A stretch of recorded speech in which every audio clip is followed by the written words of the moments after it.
ჩვენი ორგანიზაცია, მცირე ორგანიზაცია, მწვანე საქმე დაარსდა 2018 წელს და ჩვენი მიზანი იყო, რომ შეგვექმნა ისეთი გარემო შშმ პირებისთვის, რომ ემუშავათ და ეს კომუნიკაცია ქონოდათ სამყაროსთან. ამ მომენტისთვის ჩვენ ვიკრიბებით მხოლოდ შაბათ-კვირით, ამით შემოვიფარგლებით და ვაკეთებთ სხვადასხვა ხელნაკეთ ნივთებს. ამ ბოლო პერიოდი ვართ უფრო ეკოლოგიური თვალსაზრისით მუშაობთ და სხვადასხვა პლასმასის ნივთებისგან გქნით საინტერესო და სასარგებლო ნივთებს. სენთან ურთიერთობამ ჩვენ მოგცა უფრო მეტი ინფორმაცია, მეტი ორგანიზაციის გაცნობა უშუალოდ ამ ეკოლოგიის საკითხში და უფრო ბევრი გავიგეთ ეკოლოგიური თვალსაზრისით რა არის საერთოდ ეკოლოგია. ჩვენ უშუალოდ ამ ეტაპზე ვართ გან რო ვყიდულობთ კოკა-კოლას ან რაღაც სასმელს ან მინერალურს,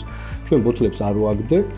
ხდება ცივი გადამუშავება და ქმნით აი ესეთ სასანთლებს. ქონდა ურთიერთობა მშობლებთანაც, ავხსენით პლასმასის უარყოფითი თვისებები ბუნებისთვის და ჩვენი ბენეფიციარები ძალიან სერიოზულად მიუძღვნენ აი ამ მოვლენას, უშუალოდ ბოთლების გადამუშავებას და სახში რომ ან რაღაცას იყიდნენ, მე მოხონდათ ხოლმე ჩვენთან და ყველას ეუბნებოდნენ სახლის წევრებს, რომ არ გადააგდოთ, უნდა წავიღოთ, უნდა გადავამუშაოთ და სამომავლოდ გვაქვს გეგმები, გვინდა ვიმუშაოთ სხვადასხვა სკოლებთან, იმიტომ რომ ბავშვები უფრო ადვილად იღებენ ამ სიახლეებს და მათში ძალიან ხანგრძლივად ტრიალებს ეს ეკოლოგიური თემა.